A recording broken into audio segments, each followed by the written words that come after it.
Vamos falar de fertirrigação. O tema é manejo de nutrição e ferramentas de controle e diagnóstico.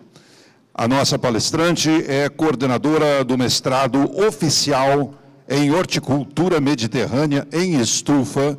Sua atividade acadêmica e de pesquisa tem se concentrado em técnicas de cultivo hidropônico e sem solo, aplicadas à horticultura e paisagismo urbano, com ênfase especial no gerenciamento de água e nutrientes. Nós estamos recebendo, e eu quero pedir que vocês deem a ela uma salva de palmas, até em agradecimento por estar conosco, doutora María del Carmen Salas San Juan. Perfecto. Salas. ¿Pero no se oye? ¿Se oye? Sí. Correcto. Muy bien. Muchas gracias. Listo. Bueno, pues buenas tardes. Voy a intentar hablar despacito. Si veis que empiezo a hablar muy rápido, pues levantáis la mano y enseguida bajo el ritmo.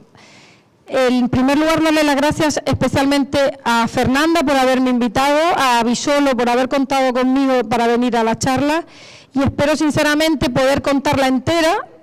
Es verdad que me hubiera gustado poder tener pues como 4 horas más, porque no voy a tener tiempo ni de empezar. ¿Qué os pasa allí? Están señalando ahí. ¿Se oye? ¿No se oye? ¿No? Pues cojo el micrófono, ¿me da si quiere el micrófono de la mano? ¿Se oye? ¿Se oye? Vale. Bueno, pues voy a, en primer lugar, a la hora de empezar, para que conozcáis un poco la importancia o no de la fertirrigación del lugar donde vengo, sí me gustaría mostraros, a ver si me hace caso.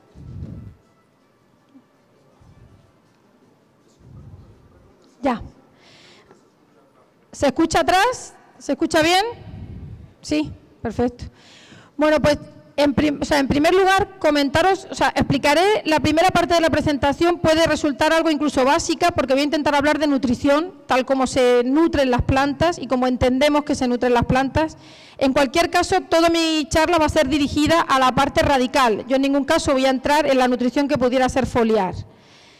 Los equipos, para que os hagáis una idea, la fertirrigación en la región de donde yo provengo, que sea la diapositiva ahí, si podéis ver, la región de Almería tiene aproximadamente 30.000 hectáreas de cultivo, la mayor parte de ellas son dedicadas al cultivo de hortalizas y el 100% de estos cultivos se hace con fertirrigación.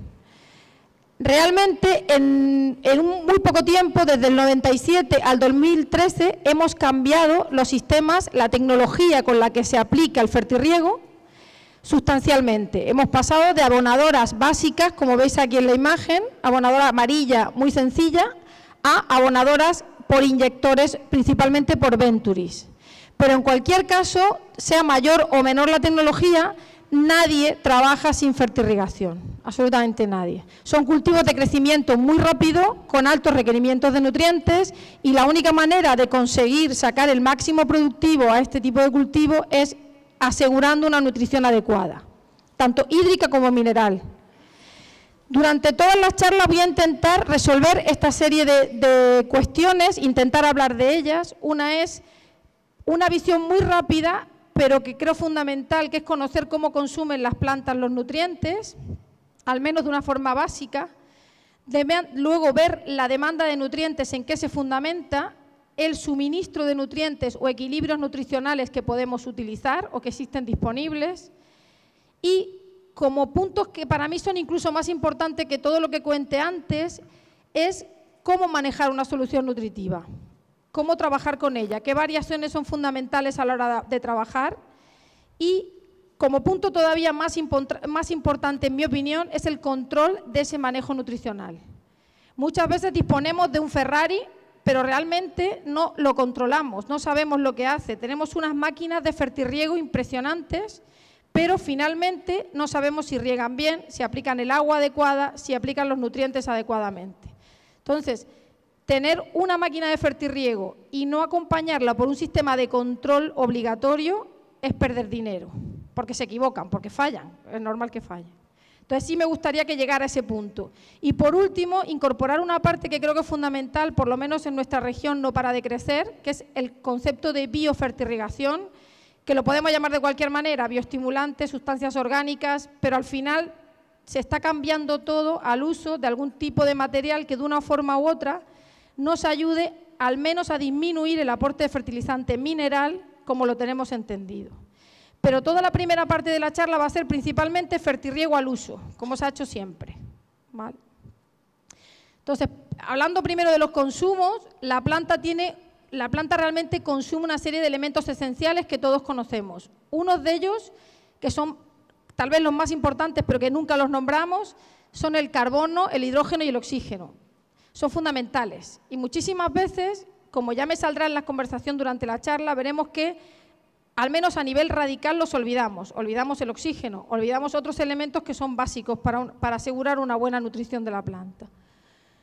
Otro de los elementos que sí hablamos mucho serían lo que serían los minerales, los macronutrientes y los micronutrientes. Realmente los macronutrientes son muchísimos y los micronutrientes aún más. Y como algo importante que hay que tener y que realmente cuando entramos a trabajar en fertirrigación es cambiar el concepto, la forma de hablar de los nutrientes de las plantas. Las plantas solo consumen cationes y aniones. Su mayor parte de elementos nutritivos son en formas cargadas, ¿vale? Un calcio no se consume como un calcio ni como un óxido de calcio que estamos acostumbrados a hablar en fertilización. Se consume como calcio 2+. Y de esa misma manera pasa con otros elementos. El nitrógeno, por ejemplo, se va a consumir de dos formas diferentes, en forma nítrica o en forma amoniacal, pero nunca en forma de N, como lo tenemos acostumbrados a mirar. Entonces, hay que aprender un poquito de esas nociones porque las soluciones nutritivas nos van a obligar a trabajar en cationes y aniones. Y lo menciono sobre todo porque muchas veces confundimos nutrientes con elementos que nos ayudan a nutrir a la planta, que nos ayudan a que el nutriente esté disponible, pero la planta no lo va a consumir en esa forma en la que lo estamos aportando. Entonces, estas son las formas. El único de los elementos que no se consume en forma iónica puede ser el boro, que lo hace en gran parte como forma disociada de un ácido, pero el resto son todos cationes y aniones. Todo disuelto en agua, por eso es el éxito del fertirriego. El fertirriego es agua y nutrientes. Los nutrientes solos nos sirven y el agua sola nos sirve, ¿vale? ¿Qué ocurre? Otra de las características importantes a la hora de manejar el fertirriego son la forma en que se consumen mayoritariamente los nutrientes. Está el consumo pasivo y el consumo activo. Las plantas, la mayoría de ellas, el consumo pasivo es la forma principal de consumo de nutrientes. Se hace por el flujo de agua que se genera por la transpiración. Por ello, muchísimas veces, me repetiré mucho, porque lo digo antes de que aparezca la diapositiva, pero no importa, ¿vale? La transpiración realmente te va a permitir que se consuman determinados nutrientes, pero que nos empeñemos en colocar nutrientes sin facilitar la transpiración es también tirar el dinero, incluso agravar el problema, ¿vale? A veces, y ya veréis por qué lo digo. Las zonas de consumo principal son las raíces nuevas, ¿vale? Las raíces, las partes suberificadas consumen muy poco nutrientes, serían las partes que están en crecimiento. Los pelos absorbentes son los que te ayudan a consumir. Y este tipo de consumo es no selectivo, y los principales que se consumen de forma pasiva son calcio, magnesio, los cationes en general, a excepción del amonio y el potasio, ¿vale? El calcio y el magnesio, los que hablamos de los cationes divalentes, los que nos dan tantos problemas a la hora de consumir, pues son principalmente pasivos. El consumo activo, pues el consumo activo, la planta va a consumir energía, la planta pone de su parte a la hora de consumir si lo necesita. Hablamos de que hace distintos tipos de estrategias y en este caso son todos los aniones, el potasio y el amonio. Esta es una curva típica cuando te vas acercando a la raíz de la planta, ¿vale? Tú puedes estar midiendo un extracto saturado de un suelo o de un sustrato y los niveles que marcan de nitratos pueden estar en los que llamamos óptimos o buenos, 10 milimoles por litro, 9, 8 milimoles por litro. Sin embargo, al aproximarlos a la superficie de la raíz, ese consumo activo puede suponer que los niveles de nitrato pegado a la raíz sean muy bajos. Y esto lo menciono siempre pensando en qué consecuencias tienen. Pues muchas veces puede que riegue para que exista un movimiento de agua alrededor de la raíz. Y no solamente riegue para que el nutriente, aplicarle agua o aplicar nutrientes. ¿Vale? ¿Cuál es la diferencia? Pues un elemento como el nitrato puede estar así y un elemento como el sodio puede estar así. El sodio, la planta no siempre lo consume, aunque se consume, no se consume en grandes cantidades y puede tender a acumularse pegada a la raíz. Y al calcio le puede pasar lo mismo. Si no tenemos transpiración, si no tenemos forma de que la planta consuma agua, ese elemento se queda allí. En ocasiones aplicamos más calcio porque la planta no absorbe calcio y lo que estoy provocando es un problema más grave debido a un aumento del potencial osmótico que evita que tome aún más agua. Entonces, al final tengo más problemas todavía. ¿Vale? Y esto es lo que se le llama relación entre la concentración suministrada, de ahí viene, y la que hay en el ambiente radical. Cuando hablamos de potasio, lo que ocurre es que las concentraciones aquí abajo suministradas están en este orden y cuando nos pegamos a la raíz, en el ambiente de la raíz, hay que esperar que la concentración sea mayor, pero no mucho mayor, entre 6 y 7, por aquí nos vamos entre 6 y 8. Sin embargo, cuando hablamos de magnesio y hablamos de calcio, ocurre que es mucho más la diferencia. El calcio, tenemos un margen muy pequeño de movimiento a la hora de aplicar calcio en solución nutritiva, estos son milimoles por litro, y cuando me pego a la raíz, esa cantidad aumenta proporcionalmente. ¿Vale? Por eso hablamos de que son más difíciles de consumir, los cationes divalentes, y realmente lo que está ocurriendo es que realmente se acumulan ahí. O sea, el óptimo lo consigo con menos concentración. ¿Vale? Y el magnesio, si es que deja que salga, y el magnesio ocurre lo mismo, ¿vale? Muy poca cantidad es lo que me permite variación en la solución nutritiva y aumenta muchísimo la concentración cuando me pego a la raíz de la planta, en el ambiente radical.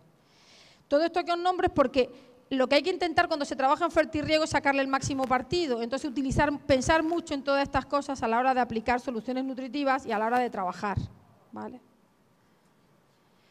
Otra cosa importante también a tener en cuenta cuando hablamos de consumo de agua y nutrientes y fertirrigación es la forma en la que los nutrientes mayoritariamente se mueven dentro de la planta, ¿vale? La planta tiene realmente elementos, o sea, tenemos el xilema y el floema, que es por donde se mueven los nutrientes de la planta, parte de ellos, y elementos móviles son el nitrógeno, el fósforo, el potasio, el magnesio, el molibdeno, el níquel. Sin embargo, con muy baja movilidad tenemos el calcio, el azufre, ¿vale? El hierro, son conocidos, difíciles, se les llama difíciles de nutrir. ¿Y esto por qué lo nombro? Porque realmente una deficiencia en calcio que se haya producido en un determinado momento la puedo estar sufriendo a las 2 o 3 semanas de haberse producido esa deficiencia. Posiblemente no lo vea en el momento que está ocurriendo. Son nutrientes que hay que estar muy pendientes de ellos, pero no esperando ver un síntoma, sino estar pendientes de ellos incluso antes de que se vean esos síntomas posibles. El nitrógeno me permite cierto margen de error, porque una falta de nitrógeno puntual, la planta es capaz de movilizarlo de la parte baja y mandarlo hacia arriba. Entonces, de esa manera me permite errores, pero no me permite el calcio un error, ni el magnesio, ni el boro, ni el hierro. ¿Vale? La parte que sería el primer punto, que es el consumo de nutrientes, la he pasado muy por encima, pero lo quería recordar, lo quería nombrar, porque ahora veréis cuando estemos hablando de soluciones nutritivas, como todo eso hay que tenerlo en cuenta. Vamos a pasar a ver demanda de nutrientes, cómo la planta lo hace, ¿vale? La planta demanda los nutrientes y deben ser suministrados. Es el objetivo de cualquier programa de fertilización, dar respuesta a la demanda de la planta. Pero la demanda de la planta varía muchísimo según el momento fenológico que esté el cultivo y muchísimo según las condiciones climáticas a las que esté sometida, la parte aérea y la parte radical, que también nos olvidamos de ella. ¿Vale? No solamente una gran transpiración es necesaria, sino también unas condiciones óptimas en el suelo. ¿Qué ocurre? Pues si os fijáis aquí, es lógico, una planta en las hojas acumula prácticamente todo el calcio. En el fruto, el potasio. ¿Vale? Con lo cual tenemos que tener claro que según en qué momento estemos fenológicos puede ocurrir que esté necesitando más un nutriente que otro. Puede ocurrir que tengamos que pasar por distintas soluciones nutritivas, equilibrios nutricionales, dependiendo en el momento que estemos de desarrollo del cultivo. Por supuesto, sin que entremos en paranoias de una solución nutritiva cada 4 horas. No es la idea. La idea es ajustarnos a un estado fenológico que no cambia en 24 horas, cambia en muchos días. Pero teniendo claro que eso ocurre, intentar buscarla. Luego también os diré otras cosas, que no tenemos que inventarnos nada. Prácticamente está todo inventado ya, ¿vale? Soluciones nutritivas tenemos para aburrirnos. Eso sería una de ellas. Y, como veis aquí, fijaros, por ejemplo, una planta de tomate. Tenemos una alta demanda de potasio en los frutos, ¿vale? Si os fijáis aquí, en cuanto empiezan los ramilletes de tomate a engordar, empieza a subir el consumo, milimol por litro de consumo de potasio. Sin embargo, el calcio disminuye notablemente cuando la planta está en esa fase, porque el crecimiento radical tampoco es tan activo y es uno de los principales elementos que demandan calcio, la raíz, ¿vale? Y entonces baja. Eso quiere decir pues, que deberíamos ir adecuándonos según el estado fenológico que tengamos de la planta. ¿Quiénes son los que nos van a permitir ajustarnos? ¿Quién nos va a poner en marcha la demanda de nutrientes?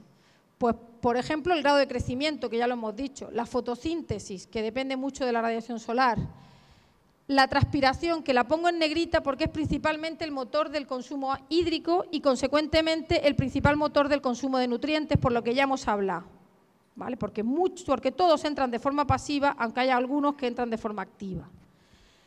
Y sin olvidarnos siempre de la parte radical, que la dejamos siempre olvidada. La concentración que hay en el medio radical de un elemento determinado también condiciona su consumo, tanto porque consume más, como porque si elevamos demasiado la concentración puede obligar a consumir menos. Puede ocurrir que por mucha conductividad eléctrica, mucha potencial osmótico, no consuma nutrientes, ni agua. Relación entre los elementos, sinergismo y antagonismo, que eso hay que tenerlo en cuenta, ¿vale? Esto da para estar una semana hablando del tema. Salinidad, potencial osmótico, lo que os dije antes. La salinidad da igual si la provocamos con cloruro sódico que si la hacemos con nutrientes, es salinidad. Al final. pH es fundamental, humedad del medio radical, el potencial matricial, la humedad con la que esté, la tensión con la que esté disponible ese agua en el suelo, ¿vale? ¿Y de qué disponemos que nos puede permitir que esto se haga correctamente? O sea, que se le pueda dar respuesta rápida y adecuada en cada momento a la transpiración y, consecuentemente, a los nutrientes. Pues, evidentemente, es la fertirrigación, no tenemos otra herramienta, ¿vale? Es la que te va a ayudar a dar una respuesta. Si os veis aquí, la demanda de agua, que está en columnas, esto es Peter Adams, el que lo describió en el año 84, se ve claramente como en columnas, ¿veis?, el consumo de agua. La planta va a pasar por una fase de deshidratación por la mañana, por la tarde se rehumecta y por la noche sigue consumiendo agua. La planta no cierra 100% todo su consumo hídrico por la noche. ¿Qué ocurre? Pues que va acompañado claramente por la luz, la radiación solar. Aumenta radiación, aumenta consumo hídrico y, consecuentemente, nutrientes, ¿vale? Estos son trabajos de Almería, hechos basados también en Peter Adams. Y si os fijáis aquí, la curva de consumo de nitrato, que está en rojo, o la que está en verde, que son de 2 cultivos, se ve claramente cómo acompañan las horas de luz. Más agua, más nitrato. Muchas veces tengo una deficiencia de nitratos porque he tenido una deficiencia hídrica, porque se me ha parado la transpiración. No puedo, por más que queramos poner nitratos, no vamos a conseguir que lo tome porque ella no consume, o consume poquito, ¿vale?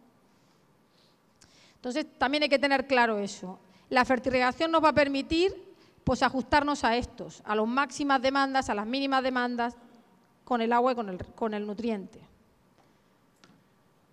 De esta manera, es lo que os digo, demanda de nutrientes, disponibilidad de agua, suministro de elementos nutritivos, en cualquier caso, hasta ahora y mayoritariamente por medio de fertilizantes solubles, con equilibrios nutricionales adecuados de macros y de micronutrientes, ¿vale?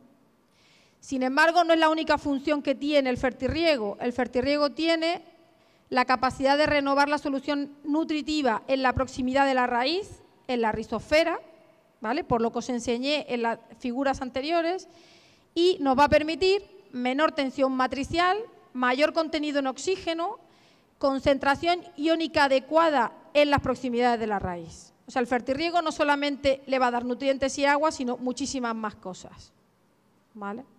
Por eso el éxito de la fertirrigación, ¿vale? Porque con la dotación y la frecuencia es el número de riegos que puedo dar durante un periodo de tiempo, y la dotación puede ser pequeña, con lo cual puedo regar muchas veces y con dotaciones chicas. Ahorramos agua, disminuimos lixiviados y le damos todo esto que acabamos de nombrar. Vale. Pasando al siguiente punto, que es el suministro de nutrientes y equilibrios nutricionales, que viene a ser como la parte estrella de casi toda la parte de fertirriego, pero que luego en realidad os daréis cuenta que tampoco es para tanto. Las soluciones nutritivas que existen disponibles son interminables, hay muchísimas, ¿vale? Quitando las peculiaridades específicas de algunos cultivos que tienen algunas demandas especiales, realmente las soluciones nutritivas que hay son muy poco variables entre ellas, ¿vale? Aunque creamos que son súper diferentes. Estamos hablando que, por ejemplo, el nitrato puede variar la concentración de una solución nutritiva, pues aquí os pongo datos, entre 7,5 y 12, 13 milimoles por litro, ¿vale? Sí, parece mucho, pero tampoco es tanto, ¿vale? Son un número aproximado.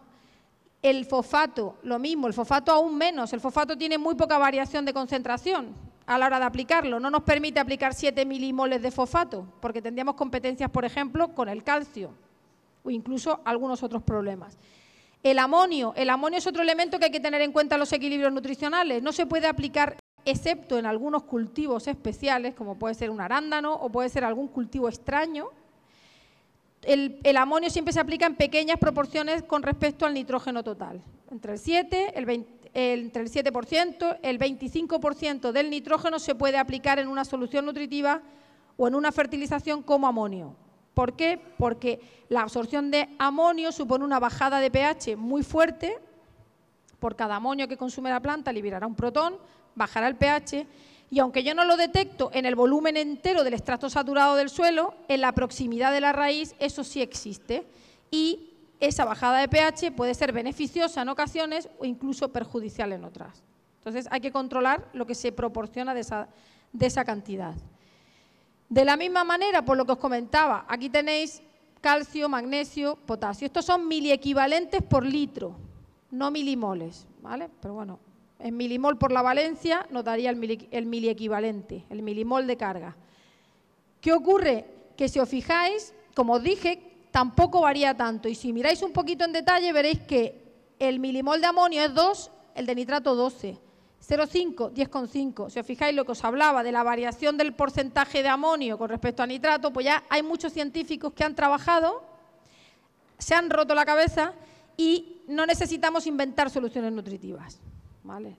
Lo mejor es ir a buscarla, que seguro que está la que tú quieres, ¿vale? Porque inventar, y ya veréis que trae muchos problemas.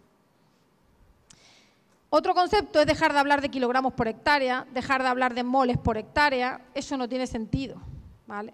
Las plantas no consumen kilos por hectárea de calcio, consumen cationes disueltos en agua o aniones disueltos en agua. Entonces nosotros tenemos que hablar siempre de miligramo por litro, milimol por litro, miliequivalente por litro. Y así nos vamos a entender. Y ahí es donde tenemos el límite. Realmente sabemos que no podemos pasar de una cantidad de amonio, pero siempre expresado de esa manera. ¿Que el cultivo dura mucho tiempo? Pues aplicarás más kilogramos por hectárea, evidentemente, pero tú cuando hables tienes que hablar de esa cantidad, ¿vale? Finalmente, aunque tenemos todas estas soluciones nutritivas que veis aquí, ¿vale?, que son muchas, os he dicho que no hay mucha variación. Y al final lo que determina dentro de un equilibrio razonable es la conductividad eléctrica y el pH. La conductividad eléctrica es la que nos va a obligar a mantenernos en unos límites y el pH también en unos límites. Según Sonneville, la suma de cationes en miliequivalente por litro dividido 10 nos va a dar la conductividad eléctrica aproximadamente que estoy aplicando en el fertirriego, ¿vale? Y eso es fundamental a la hora de manejarlo, ¿vale? Y nos determina la cantidad de fertilizante que voy a poder aplicar en una solución de agua dependiendo de la calidad de agua que tengáis. Y ahí viene otra limitación. Quien tiene un agua de excelente calidad tiene 0,5 decisiemens metro de conductividad o menos, esa persona podrá aplicar un equilibrio perfecto de solución nutritiva. podrá poner 1,6 17 metros con cationes buenos, con aniones buenos, con los que quiere de nutrientes. Cuando esta solución nutritiva, cuando esta agua que tengáis vaya empeorando de calidad, lo que va a ocurrir es que la cantidad que vais a poder aportar con fertilizante va a ir disminuyendo, por lo que os comenté antes, porque el potencial osmótico es muy importante, mucho más de lo que os pensáis. Y si tengo un agua de 2 17 metros y pretendo ponerle 2 17 metros con nutrientes, las consecuencias serán nefastas y tendré un sistema fertirrigado, pero tirando el dinero, ¿vale? Me condiciona la conductividad eléctrica de mi agua, me va a condicionar la conductividad eléctrica final y la cantidad de nutrientes que pueda aportar. Y tengo que asumir que mi cultivo no dará el potencial que pensaba porque tiene menos nutrientes, pero no pasa nada, no intentar ponerlo, ¿vale? Datos para demostrar lo que os digo, pues aquí tenéis un cultivo de tomate en el que vemos que la conductividad eléctrica 2,5, 3,7, 5,2. Tomate, pepino. El potencial productivo a 2,5 es 100, ¿vale? El 100%. Vamos subiendo la conductividad eléctrica con cloruro sódico y con nutrientes y baja a 94% y baja a 83%. Si hacemos lo mismo con cloruro sódico, ¿vale? Subimos la conductividad con cloruro sódico, ¿qué imaginaríais que va a pasar? ¿Qué tenéis que esperar que ocurra? Pues según lo que os he dicho, lo mismo que si ponéis nutrientes. Da lo mismo, ¿vale? Hay un potencial osmótico que te limita la absorción al final. Entonces hay que tenerlo muy claro. Mi calidad de agua es fundamental conocerla antes de preparar la solución nutritiva, ¿vale? Y limitamos, no importa, limitamos los milimoles. Lo mismo ocurre con pepino. Da lo mismo, cloruro sódico o nutrientes. O sea que poner más no siempre es bueno. No siempre no, nunca es bueno, ¿vale? pH, pues el pH tampoco me voy a detener aquí porque todo el mundo lo sabemos. pH lo que hace es facilitar la disponibilidad de determinados nutrientes y el óptimo está entre 5,5 y 6,5 en la mayor parte de los cultivos. Hay cultivos que son acidófilos que pueden soportar y les viene bien 4,5, pero lo normal, la mayoría están en ese rango. De tal manera que con el fertirriego yo intentaré añadirlo con ese pH cuando estamos regando. Lo que no quiere decir es que seamos capaces de cambiárselo al suelo, se lo cambiaré momentáneamente al bulbo húmedo de la planta, pero durante un tiempo estarán disponibles, ¿vale? O sea, la solución nutritiva irá así. Entonces, suministro de nutrientes, soluciones nutritivas que tenemos, calidad del agua que tengo y plantearme cómo lo voy a aplicar. Buscaré la solución nutritiva que me interese y conoceré la calidad del agua que tengo. Y esa será la forma que trabaje. ¿Cómo manejo la solución nutritiva? ¿Vale? ¿Qué consideraciones de manejo tengo que tener en cuenta? Porque al final es lo que me va a pasar, ¿vale? Yo tengo un agua, tengo una solución nutritiva que elijo porque me interesa y empiezo a trabajar. Y a partir de ahí la planta hace lo que quiere, el tiempo hace lo que quiere y el técnico de campo hace lo que quiere, ¿vale? Que os lo digo, pues suele ser un elemento que nadie tiene en cuenta en el ambiente del cultivo, pero es más fundamental incluso que la temperatura, que el técnico, ¿vale? Entonces, estos son fertilizantes disponibles que tenemos, por ejemplo, ¿vale? Para hacer soluciones nutritivas, la mayor parte de los que por lo menos en nuestro caso utilizamos. ¿Qué tienen de peculiar todos los fertilizantes solubles? Pues que la mayoría aportan al menos 2 nutrientes, ¿vale? Muy pocos aportan 1. Tenemos el nitrógeno, que podemos aportarlo solo. Con por ejemplo, el nitrato cálcico te permite poner nitrógeno y calcio, o el nitrato amónico que me deja poner nitrógeno en forma de amonio y nitrato. El resto de ellos, la mayoría llevan 2. Luego están los ácidos. ¿Por qué os lo digo? Porque es muy normal que ¿cómo puedo aplicar un macronutriente? ¿Cómo puedo aplicar un solo ion? ¿Cómo puedo manejar una solución nutritiva modificando un solo ion? Pues casi no puedo, ¿vale? Por no decir no puedo. ¿Qué ocurre? Que cuando voy a aplicar tengo un solo ion, pues yo decido que voy a aplicar potasio, lo quiero aumentar. Y es muy frecuente, yo no sé aquí, pero yo creo que los técnicos y los agricultores son iguales en todo el mundo. Tienes que subir el potasio, ¿vale? Llega el técnico y dice, tienes que subir el potasio. Ah, pues subo el potasio. sube el potasio. ¿Qué ha subido? El potasio y el nitrato potásico, o sea, el nitrato y el potasio. ¿Vale? ¿Qué ocurre? Hago un desequilibrio. Mi maravillosa solución nutritiva, que me llevo comiendo la cabeza durante años y preocupado, acabo de desequilibrarla. No pasa nada, él no se da cuenta, la desequilibra y ahí va. Luego, ¿qué más hace también cuando hace eso? Pues como tengo una orden de conductividad eléctrica en la máquina de riego, que le digo que tiene que regar a 2,5, ¿qué ocurre también a la vez? Que para poder poner más potasio, del tanque de potasio, ha tenido que bajar el resto de los cationes que está poniendo. ¿Vale? No solo desequilibro el nitrato y el potasio, sino que desequilibro absolutamente todo lo que pongo. Yo os lo digo porque es fundamental el gotero de control, es fundamental ver lo que sale por el gotero, que por regla general no se parece en nada a lo que ese señor dijo un día que quería poner. ¿Vale? Sin embargo, las plantas producen, por suerte, igual. ¿Vale? Entonces, por lo que os comentaba, conductividad eléctrica no solo me cambia el equilibrio de uno, sino que me cambia muchas más cosas. Modifico conductividad, modifico relación entre iones. ¿Vale? Y me aparece un problema tal vez de un blossom, de una deficiencia en calcio en fruto, que no entiendo de dónde viene, porque yo estoy poniendo una solución nutritiva perfecta. ¿Vale? Y por ahí viene porque la he desequilibrado. Cada planta, las soluciones nutritivas tienen concentraciones de absorción. Sonneville definió lo que se llama concentración de absorción, que es por cada litro de agua que la planta consume, por transpiración, o sea que toma, consume una cantidad, unos milimoles de un nutriente determinado. Es un dato maravilloso, es algo, un súper descubrimiento. Y esa concentración de absorción, aparte de que cada especie tiene la suya, también es verdad que cambia entre invierno y en verano.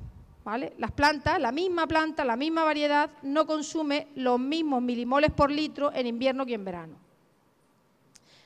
¿Vale? ¿Por qué os lo digo? Aquí tenéis, por ejemplo, hecho en el caso nuestro en Almería, aquí tenemos la concentración-absorción de una planta de tomate en invierno y una planta de tomate en verano. Resulta que en invierno la concentración de absorción son 14,45 milimoles de nitrato por litro que la planta consume. Y cuando estamos en verano, consume 11,85 milimoles por litro de calcio por cada litro de agua que consume. Según esto suena raro, porque las plantas consumen más en verano que en invierno, parecería raro, ¿no?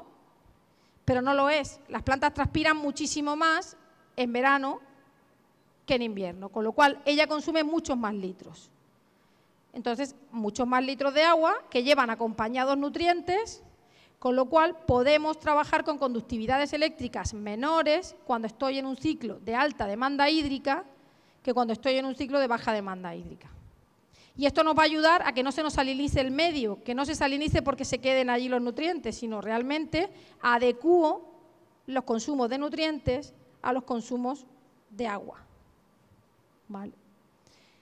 Esto se puede hacer de millones de maneras. Hay gente que lo hace diariamente incluso. Si por la mañana da una conductividad eléctrica alta, a mediodía la da más baja y por la tarde la da aún más baja. ¿Vale? Tenemos ahí, por ejemplo, si el día es nublado, si el día es parcialmente nublado y si el día es soleado. Puedo reducirla según la intensidad lumínica, por momento del día, si riego por la noche o riego por la tarde, o incluso nosotros en nuestro caso disminuíamos porcentualmente la conductividad según la intensidad que estuviera llegando en el último rato antes del riego. ¿Esto para qué nos va a servir? Pues para ahorrar fertilizantes, pero sobre todo para disminuir la cantidad de nutrientes que se quedan en el medio sin consumir, que me salinizan todo. ¿Vale? Y las máquinas de fertirriego permiten hacer esto y mucho más. ¿Vale? Nos permite todo. Esto sería cómo manejarlas, ¿vale? No inventarme soluciones nutritivas. En el caso que me planteara cambiar porque quiero subir el potasio, voy y busco una solución nutritiva que tenga más potasio. Ya se habrá encargado alguno de haber equilibrado todos los nutrientes, pero no me la invento, no la cambio. Y eso lo digo siempre, no lo hagáis. Buscar otra solución nutritiva y sustituirla. Y vais a tener muchos menos problemas. Entonces, siguiente paso fundamental, para mí, control del manejo de la nutrición hídrica y mineral del cultivo. Os he contado, muy por encima, porque no da tiempo a más, os he contado cómo las plantas consumen los nutrientes, quién es la que modula la demanda de agua y nutrientes, principalmente, que sería la transpiración, también el potencial osmótico y mátrico que hay en el medio radical, ¿Cómo suministrar los nutrientes? Porque está todo escrito, está todo publicado, nada más que ir a buscarlo. ¿Cómo manejarla? También más o menos os he intentado nombrar y ahora os voy a contar los controles, ¿vale? Que yo creo que es tan importante o más que todo lo que he contado ahora mismo, ¿vale? Esto significa que yo tengo un objetivo de riego, ¿vale? Una nutrición que quiero poner, un equilibrio nutritivo y lo aplico mediante maravillosas infraestructuras de riego que tengo disponibles. Pero cuando lo hago, para saber que lo estoy haciendo bien, tengo que controlar y diagnosticar que lo estoy haciendo bien. Si no es así, lo corrijo. Y eso es semanalmente, diariamente, todas las veces que haga falta, para estar seguro que lo hago bien. Para eso, interpretar resultados y tomar decisiones. Y es algo dinámico. En la fertirrigación nos obliga a ser dinámicos, proactivos, no se puede estar esperando detectar el problema, porque entonces estamos muertos. ¿Qué tipo de controles tengo? Obligatoriamente el gotero de control, ¿vale? No tiene que trabajarse en cultivos sin suelo para disponer de un gotero de control. El gotero de control es pinchar literalmente un gotero en un depósito y medir lo que riega durante 24 horas o durante un riego, lo que vosotros queráis, ¿vale? Todo lo fino que queráis saber lo que hace. Y medir tanto drenaje, sonda de succión, lo que creáis conveniente. Lixiviados, porque también se ponen lixímetros en los suelos para ver lo que está saliendo, ¿vale? Y controlar con él volumen de riego, volumen de drenaje o lixiviado, conductividad eléctrica y pH, ¿vale? Obligatoriamente. Y aunque no pase nada, tengo que tener una hoja con una cuadrícula en la que una persona se encargue mínimo semanalmente de hacer esa medida, ¿vale? Yo llegaría un día a las 9 de la mañana, vaciaría el depósito, todos los depósitos, y al día siguiente o a la semana, cuando queráis conveniente, vais, cogéis el depósito y comparáis lo que ha entrado con el riego y lo que ha salido en la sonda o en el drenaje. Luego veremos que también hay control del cultivo, que sería la savia. ¿Qué hago con esto que tengo? Pues 2 botecitos, conductividad, pH, y ya veremos otras cosas que puedo medir.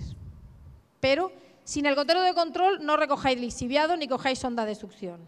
No sirve para nada, ¿vale? Porque si cogéis con una sonda de succión, me cogéis el bote, medís conductividad, medís pH, medís aniones y cationes y no me dais el gotero de lo que habéis regado, ¿qué te digo que hagas? ¿Vale? Riega más, riega menos, no puedo decirte nada porque no sé lo que has hecho. Entonces necesito que vaya acompañado del otro dato. ¿Dónde lo coloco? Donde queráis, donde resulte más cómodo. La gente recomienda cada 4.000 metros, da lo mismo, ¿vale? Pero lo importante no es que pongáis muchos, sino que los que se pongan se midan. Si es uno solo, pues uno solo, pero por lo menos que se recoja. Con respecto a la solución nutritiva aportada y drenaje. ¿Qué debo medir? Pues lo que os comentaba, volumen de riego, por si tengo que aumentar la dosis o la tengo que disminuir, ¿vale? La conductividad y el pH, pues de esta manera en el gotero de control voy a poder testar que mi máquina de fertirriego funciona adecuadamente. Aniones y cationes, medirlos en el gotero de control y medirlos en los lixiviados, ¿vale? Existen ya disponibles analizadores rápidos que te permiten medir absolutamente todos los aniones y todos los cationes que tienes disueltos de una forma rápida, casi como un conductivímetro. Entonces, esa medida me puede dar idea si tengo que bajar la conductividad eléctrica, cambiar de solución nutritiva, cómo voy a trabajar, ¿vale? La información que me suministra es proporcionalmente así. El volumen de riego y drenaje es menor, es muy poca información, la conductividad y el pH me dan un poco más y los iones disueltos me dan mucha más información, ¿vale? Hasta donde yo pueda permitírmelo.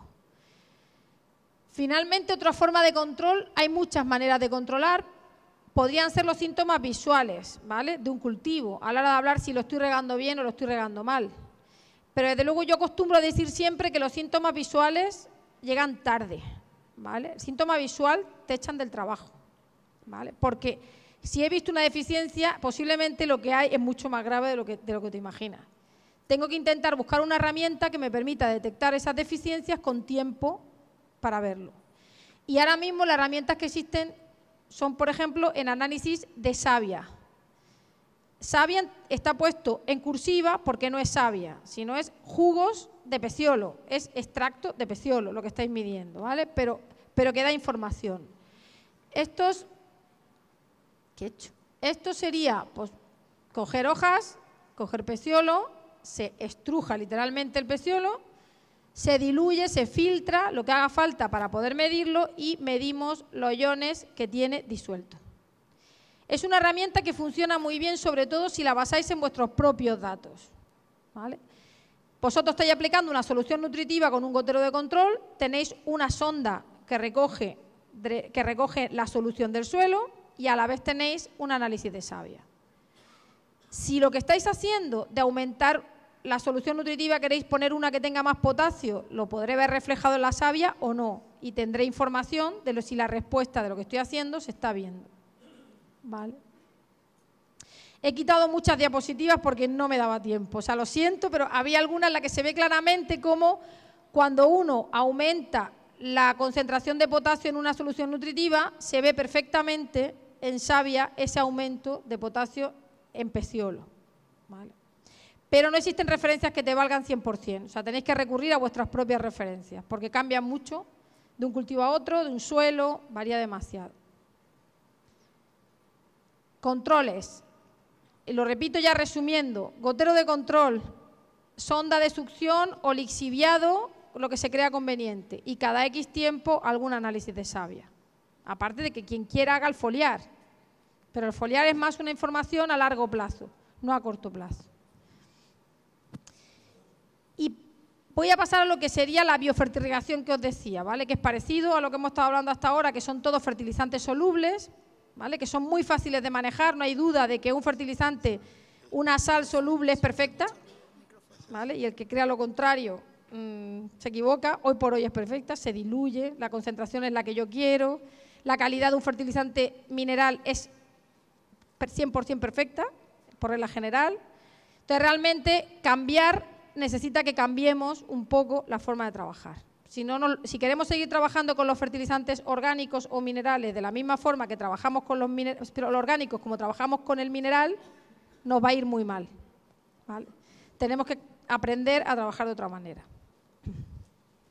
Entonces, ¿a qué me refiero? Pues nosotros tenemos ahora mismo varios objetivos cuando trabajo en Fertirriego. Uno es propiciar como sea posible que mejore una demanda, lo que sería la demanda interna de nutrientes, la eficiencia. Mi objetivo es que la planta transpire, pase lo que pase, ¿vale? Si no transpira, no os pongáis a complicaros la vida, como hacemos habitualmente, de quiero cambiar el pH del suelo, no, olvídate, si la planta no transpira, puedes poco, puedes hacer, ¿vale? Entonces, eso sería mi objetivo principal. Luego, mejorar la disponibilidad espacial de nutrientes. ¿Cómo lo consigo? Pues lo consigo hoy por hoy pues con soluciones nutritivas que aporto perfectamente diluidas, concentradas en ese medio radical. Me ayuda a mejorarlo. Pero tengo herramientas nuevas que es mejorar la disponibilidad química, ¿vale? Que la puedo conseguir con fertilizantes minerales, pero también la puedo conseguir con microorganismos, con otro tipo de sustancias que me ayuden, quelatantes, que me ayuden a mejorar esa solubilidad química. Los exudados de la raíz funcionan perfectamente, los exudados trabajan para mejorar esa disponibilidad de nutrientes. Y hay muchos productos comerciales que se basan en las propiedades, o sea, en los elementos que contiene un exudado radical. Entonces lo que hace es buscar fórmulas que contengan los mismos exudados. O elementos parecidos, que me refiero a azúcares, me refiero a ácidos, o sea, a elementos que la planta genera. No quiere decir que no tenga mis dudas sobre el éxito de aplicarlo por fuera. La planta genera exudados porque necesita que trabajen algunos microorganismos, necesita solubilizar determinados nutrientes y ella trabaja para eso. No estoy segura de que si yo le pongo azúcar, aquello funcione mejor. No tengo datos para saberlo, pero habría que verlo. O sea, hoy por hoy no lo sé. Pues de la misma manera puedo trabajar aportando microorganismos que me ayuden a solubilizar aquello, ¿vale? Entonces tenemos la rizosfera, que estamos cansados de hablar de ella, y la rizomicrobiota o rizomicrobioma, como se le pueda llamar, que son la comunidad microbiana que rodea la raíz, ¿vale? Pues ahí aparecen los biofertilizantes, que están cada vez más utilizados. Son productos elaborados con microorganismos, eso en el caso como lo definen en España, no sé si aquí se define igual, porque ya nos comentaban que podía que fuera distinto. Microorganismos benéficos para promover el crecimiento de las plantas y proporcionar nutrientes. Eso se le llama biofertilizante. Y en esa búsqueda de buscar nutrientes, o sea, buscar elementos que nos sirvan, nuestro grupo está trabajando porque hay una demanda muy fuerte de las empresas del sector de fertilizantes que quieren dar respuesta a esto, porque el agricultor, en primer lugar, los consumidores, después las empresas que compran los productos y finalmente el agricultor se ve teniendo que ponerlo, teniendo que usarlo. No es que a veces ni quieren, pero es que no hay otra, no se puede trabajar. Y parece un camino que no es de no retorno, o sea, hay que ir y se acaba. Entonces, en esa búsqueda, pues realmente hay que buscar pues microbiota total, ver qué tenemos, tanto bacterias como hongos, que nos pueden ayudar, y microbiota o microbiana funcional, ¿vale? Funcional significa, en nuestro caso, solubilizadores de fosfatos, solubilizadores de potasio, fijadores de nitrógeno, nitrificantes y amonificantes incluso, ¿vale? Hay microorganismos que hacen todas esas cosas, ¿vale? Pues entre ellos hay de muchísimos géneros, ¿vale? Pseudomonas, azospirilos, azotobacter, hay muchos, muchísimos. Y actualmente nosotros trabajamos en dos líneas principales. Una es aplicarlo directamente al medio de cultivo, por el fertirriego incluso, aplicar el microorganismo y esperar a que trabaje. Y una de las líneas de trabajo que tenemos es trabajar en extractos hídricos, ¿vale? En los té famosos. Y incorporando microorganismos dentro de ese té, de esos líquidos. ¿Por qué lo hacemos?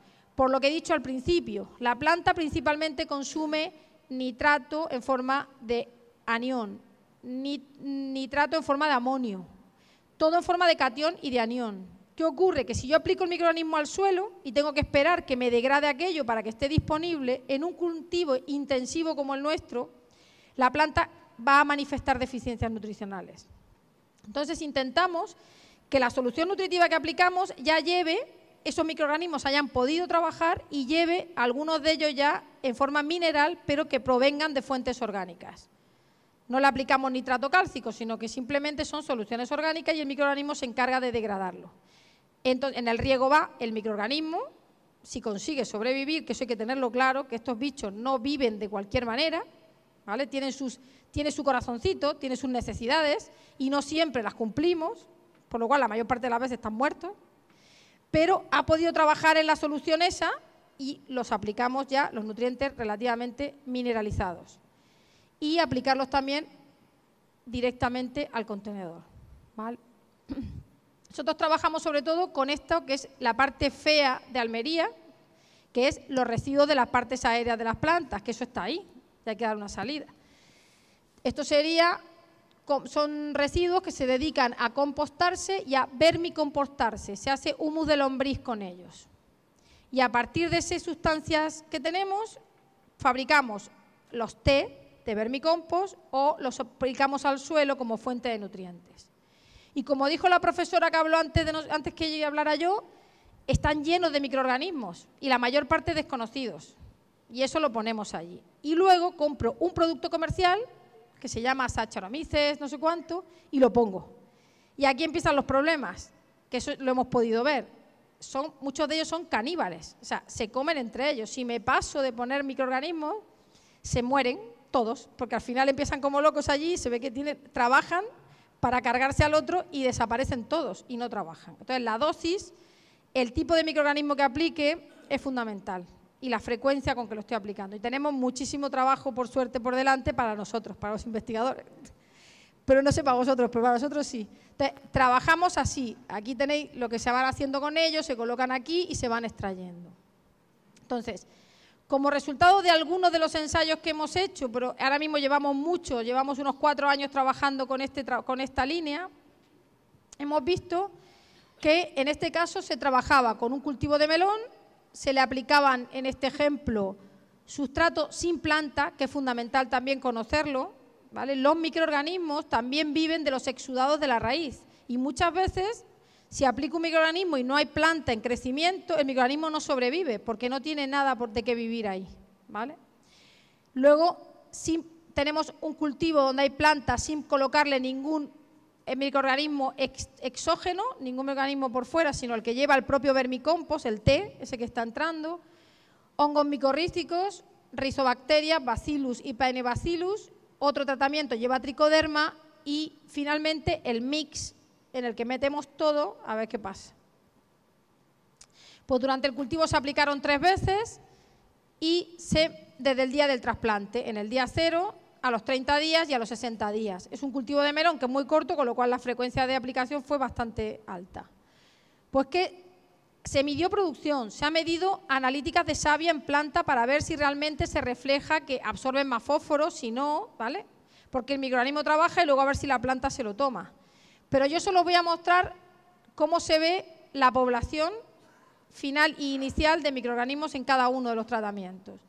Pues si hablamos de solubilizadores de fosfatos, de forma general, veis que el que no tiene planta, el contenedor que no tiene planta, pero que se le está fertirrigando con el T de vermicompost, tiene la misma población antes que al final, ¿vale? No crece.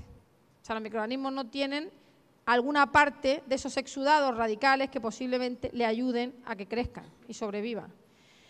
Cuando se mide en T1, que en este caso T1 sería, si está por aquí, sería no ponerle ningún microorganismo exógeno, sino solamente el que llevaba el T, pues la población tampoco es despreciable de solubilizadores de fosfato. O sea, ese T tiene, de los que lleva el propio compost. Y fijadores de nitrógenos también tiene, y prácticamente al mismo nivel que si le pusiera tricoderma, si le pusiera, o sea, no le está incrementando nada, ¿vale? Sin embargo, solubilizadores de fosfato sí se ve como determinados tratamientos, que en este caso sería el T2, a ver si lo veo mejor aquí, el T2 es, son hongos micorrízicos, ¿vale? Pues este sí sale que tiene más, ¿vale? Y T5, que sería el mix, también tiene más al final del cultivo. Y nitrificantes, que son los que me van a ayudar a pasar las formas que tengo a NO3, que es el que la planta consume. Pues lo mismo, si no tengo raíces de planta, si no tengo nada, los microorganismos están desapareciendo, no crecen. Y sin embargo, cuando los voy incorporando, fijaros aquí, esto se le aplicó hongos micorrízicos. Al siguiente que está aquí son el T3, serían bacterias, el T4, tricoderma, y este el mix. Si os fijáis, en nitrificantes no hay grandes diferencias, ¿vale? Poniéndolo exógeno o no poniéndolo. Esto no solamente vale para lo que os digo, vale para otro tipo de trabajos que no puedo mostrar porque no me da tiempo. Cuando yo aplico un producto, aplico una bacteria, cuando pasa el tiempo, yo quito mi cultivo, empieza a hacer calor, frío, dejo de regar, empiezan a ocurrir unas condiciones que no tienen nada de bueno para el microorganismo, pero no me preocupo por él, porque yo he acabado el cultivo, me voy y me da igual. Pues, ¿qué va a suponer? Que puede que mueran todos, puede que algunos sobrevivan, pues no lo sé, ¿vale? En nuestro caso, en los estudios que se han hecho, cuando se deja en verano lo que sería el suelo sin cultivo, como las temperaturas del invernadero son tan altas y se deja de regar, pues mueren, desaparecen todos. Sin embargo, cuando hemos conservado el riego mínimamente, la reincorporación de microorganismos durante los diferentes diferentes años ha hecho que las poblaciones microbianas subieran tremendamente con muy poca cantidad. O sea, no es por agobiar, pero creo que hay mucho trabajo por delante, porque todo el mundo sabe muy bien, como dije al principio, soluciones nutritivas para plantas, pH de plantas, conductividades eléctricas para la planta, pero nadie se ha preocupado realmente en ver si eso es bueno para los microorganismos. Yo os lo digo porque cuando nosotros intentamos bajar el pH de la solución nutritiva orgánica, por ejemplo, los microorganismos mueren casi todos, porque los pH de 5,5 no le venían muy bien a la mayoría de los que teníamos allí. Entonces, ¿qué ocurrió? Pues que tuvimos una solución nutritiva mineralizada, pero no tenía microorganismos vivos, ya habían muerto, ¿vale? Entonces, también hay otros factores que no se saben, que no se ha trabajado con ellos. Entonces, para terminar, ¿por qué es tan importante el fertirriego, ya sea mineral o sea con mecanismos biológicos o no, ya termino, realmente lo importante es que realmente el coste metabólico que tiene la planta, ¿vale?, cuando tiene que explorar el suelo para crecer raíces es altísimo, ¿vale? La planta solamente hace crecer sus raíces en lo que sería la raíz primaria, las raíces secundarias, cuando no le queda más remedio, ¿vale? Ella no va a crecer, no quiere crecer, porque eso le cuesta mucha energía. Entonces, ¿qué ocurre? Que es bueno, entre comillas, es bueno que la planta explore el suelo, pero si yo lo que quiero tener es un cultivo de alto rendimiento, pues tengo que ayudarle a que crezca lo justo, que tenga un buen balance parte aérea, parte radical, pero no que tenga una raíz que se haya tenido que ir a 3 metros de profundidad para encontrar agua o encontrar nutrientes. No es la idea, no es la idea. Y por eso el éxito del fertirriego, la relación parte aérea, parte radical, la puedo manejar de forma casi inmediata. Si se está yendo la planta a la parte aérea, pues trabajamos la raíz para que crezca. Si se está yendo en raíz y no crece arriba, pues trabajamos, ¿vale? Y existen muchas pautas para que eso ocurra, ¿vale? Pero eso realmente yo creo que es el éxito de ese equilibrio que hace la planta, que lo puedo hacer yo con la solución nutritiva y con el fertirriego, ¿vale?